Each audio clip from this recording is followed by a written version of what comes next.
Good morning and welcome to my channel loving with ঋতুতে। তোমরা কেমন আছো বন্ধুরা? আশা করি তোমরা সবাই অনেক অনেক অনেক ভালো আছো। আর এই দেখো, কালকে আমি লাইভ টাইপ করে জাস্ট ওপরের যে কী বলবো ওয়্যারটা ছিল সেটাকে খুলে নিয়ে এটা পরে শুয়ে পড়েছিলাম, কারণ এটা একদম হালকা একটা ড্রেস আছে।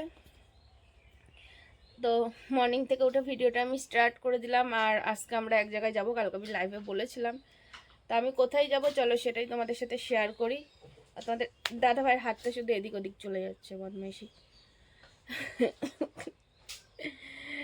চলো উঠি ঘুম থেকে। দেখো মহারাজ হাতে শুয়ে আছে, সকাল সকাল এসে হাজির। আজকে দাদা ভাইকে দেখে, অন্যদিন আমি ড্রেস দেখাই তোমাদেরকে ঘুম থেকে উঠে নিয়ে, আজকে দাদা ভাইকে দেখালাম। দাদা ভাই মর্নিং মর্নিং একদম এসে হাজির হয়ে গেছে। ওই যে বললাম এক জায়গায় ঘুরতে যাব, আমি খুব জেদ করেছিলাম যে আমাকে নিয়ে যেতেই হবে। যাই হোক চলে এসেছে। এবার স্নান ধান করে ফ্রেশ হয়ে একটু রেডি হয়নি, কিছুক্ষণ আগেই ঢুকলো তোমাদের দাদা ভাই। ফ্রেশ হয়ে নি, ফ্রেশ ট্রেশ হয়ে চলো বেরোই। ভিডিওটা স্কিপ করবে না কিন্তু, পুরোটা দেখবে, তাহলে জানতে পারবে যে আমি কোথায় যাচ্ছি। আর একটু সুন্দর শাড়ি পরে একদম লক্ষ্মী লক্ষ্মী সেজে যাবো। তো চলো বাই, উঠি। কি পেট ব্যথা করছে, বাথরুমে যাবো এখন।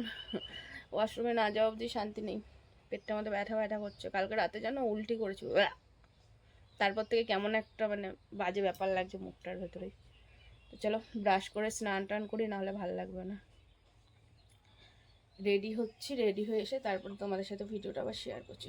পুরো ভিডিওটা দেখবে কিন্তু, তাহলে বুঝতে পারবে যে আমি কোথায় যাচ্ছি। এটাকে কোকিল লাগছে, আমাদের এখানে বসন্ত এসে গেছে। চলো আমি একটুখানি ওয়াশরুম থেকে ঘুরে আসি। দেখো একটু ঘুরতে নিয়ে যাবে বলে, দেখো আমাকে কত বাসন কুসন মাজানো করাচ্ছে, দেখেছো? সকাল সকাল উঠে দেখো আমার নখগুলো নষ্ট হয়ে যাবে না বলো তো? এ বিশু, বাসনগুলো মাজ। হ্যাঁ বাবা। তো বন্ধুরা, এই যে আমি স্নান টান করে ঘরের পুজো দিলাম, পুজো দিয়ে আমি একটু ফ্রেশ হয়ে চলে এসেছি। তো রেডি হচ্ছি। আমি এই সবুজ রঙের ব্লাউজটা পরে নিয়েছি, সাথে এই শাড়িটা পরে যাব।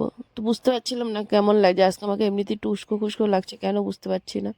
ঘুম থেকে ওঠার পরে যাবো একটু ভালো লাগছিলো, স্নান করার পরে দেখো কেমন আমাকে একটা উস্কো খুস্কো ব্যাপারটা লাগছে। তো যাই হোক, শাড়ি পরবো, এমনিতে শাড়ি টাড়ি পরে আমার খুব একটা ভালো লাগে না। তো তারপরেও যাবো একটা জায়গায়, তো সেখানে শাড়ি পরে যাওয়াটাই আমার মনে হলো ভালো। তো এই যে আমি শাড়ি নিয়ে শাড়ি পরতে শুরু করে দিয়েছি। তোমরাই বলো আমাকে এই শাড়িটা পরে কেমন লাগছে। অবশ্য হ্যাঁ, আমি জানি অনেক আমার ভিডিওটা দেখবে, পুরোটা দেখবে, প্রথম থেকে শেষ অবধি দেখবে, দেখেনি তারপরে বলবে তোমাদের মতন মেয়েরাও আবার ধর্মীয় স্থানে যায়, সেটাকেও তো কলঙ্কিত করে দেবে। তা বলি ভাই, আমি তো চাঁদ না, আমার কলঙ্কের কোনো ভয় নেই। আর আমি নিজে একদম শুদ্ধ, আমার মন এতটা পরিমাণে শুদ্ধ যে কি বলবো, এত টাইট দিয়ে ধোয়া আমার মন। তাই আমি যেখানে যাই সেই জায়গাটাও ঠিক আমার মতোই শুদ্ধ হয়ে যায়। তার কারণ কথাতে আছে, যার মন শুদ্ধ তার সব কিছু শুদ্ধ। আসলে ভাই, তোদের মনগুলো তো কয়লার কালি আছে, তাই তোরা যেখানেই যাস সেখানেই তোদের মনে হয় এই জায়গাটা বুঝি অপবিত্র হয়ে গেল, এই জায়গাটা বুঝি কলঙ্কিত হয়ে গেল। কিন্তু আমার কাছে সেরকম কোনো কিছুই মনে হয় না। দেখ, আমি ভিডিও করি ঠিকই, কিন্তু তারপরেও কিন্তু আমি খুব সুন্দর, ধর্মের প্রতি আমার একদম নিষ্ঠা আছে। একটা সনাতন ধর্মের যা যা নিষ্ঠা করে পুজো ব্রত এগুলো করতে হয়, আমি মোটামুটি সব কিছুই করি। আর আমি যা যা করি সেইগুলো কিন্তু অবশ্যই তোদের সামনে তুলে ধরি, তাই না? তো যাই হোক, কথাগুলো কাকে বললাম বা কাদের বললাম, ভিডিওটা দেখে আশা করি তোরা বুঝতে পারবি।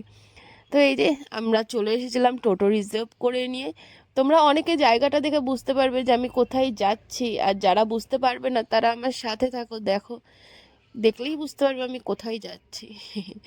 তো ফাইনালি চলেই এসেছি। কোথায় এসেছি দেখতেই পাচ্ছে, এটা হচ্ছে শিবনিবাস। আগে বলা হতো এখানে এশিয়ার দ্বিতীয় বৃহত্তম শিবলিঙ্গ নাকি এখানে রয়েছেন।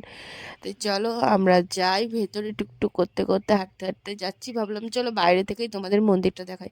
আর ভীম একাদশী থেকে শুরু হয়েছে আমাদের এখানে এই মেলাটা শিবরাত্রি অবধি নাকি চলবে। তবে একটা জিনিস কি, যেতে যেতে একটু লেট হয়ে গেছিলো, আমরা মাথায় জল ঢালতে পারিনি, গেটটাও বন্ধ হয়ে গেছিলো। সেই গেট খুলতে খুলতে আবার 3টে সাড়ে 3টে বেজে যাবে, ওখানকার পুরোহিতরা বললেন। তো ওইটুকু টাইম কি করব বুঝতে পারছিলাম না। একটু মেলাটা ঘুরে দেখলাম, পাশে দেখলাম একটা মুদিখানার দোকান আছে। আর তোমরা তো জানোই আমার একটা অভ্যাস আছে, কোনো মন্দিরে গেলে পরেই যখন এখানে কিছু মানুষজন বসে থাকতে দেখি, এই যে ঠাকুর পাতা অবস্থায় দেখি, তো তখন কিন্তু আমার এখানে চাল ডাল দিতে ভীষণ ভালো লাগে। তবে হ্যাঁ, আমি তার কেজি কেজি দিতে পারি না। অনেকে বলবে দিচ্ছিস তো এক মুঠো চাল, সেটারও ভিডিও করছিস। আরে বাবা, ভিডিওটা করছি বলেই তো আমি এগুলো আবারও দিতে পারবো, সেই কারণে ভিডিওটা করছি, দিচ্ছি বলে করছি না। একটা ভিডিও কমপ্লিট করতে গেলে যা যা করছি সব কিছুই তো দেখাতে হবে। আমি খাচ্ছি, শুচ্ছি, স্নান করছি, সেইগুলো যখন দেখাতে পারি তাতে যখন কোনো সমস্যা নেই। তো আমি যেটুকু পারছি দিচ্ছি, সেটা দেখাতে কিন্তু আমার কোনো রকমেরই কোনো সমস্যা নেই। তবে হ্যাঁ, দেখতে তোদের সমস্যা হয়, বাট আমার সমস্যা হয় না। এইগুলো করলে আমার মন থেকে ভীষণ স্যাটিসফ্যাকশন আসে আর ভীষণ ভালো হয়। তো যাই হোক, আমি আমার সাধ্য অনুযায়ী কিছুটা কিনে তাদেরকে দেওয়ার চেষ্টা করেছিলাম। চেষ্টা করেছিলাম না, আমি দিয়েছিলাম। আর তারপরে ঢুকেছে পড়েছিলাম আমি মন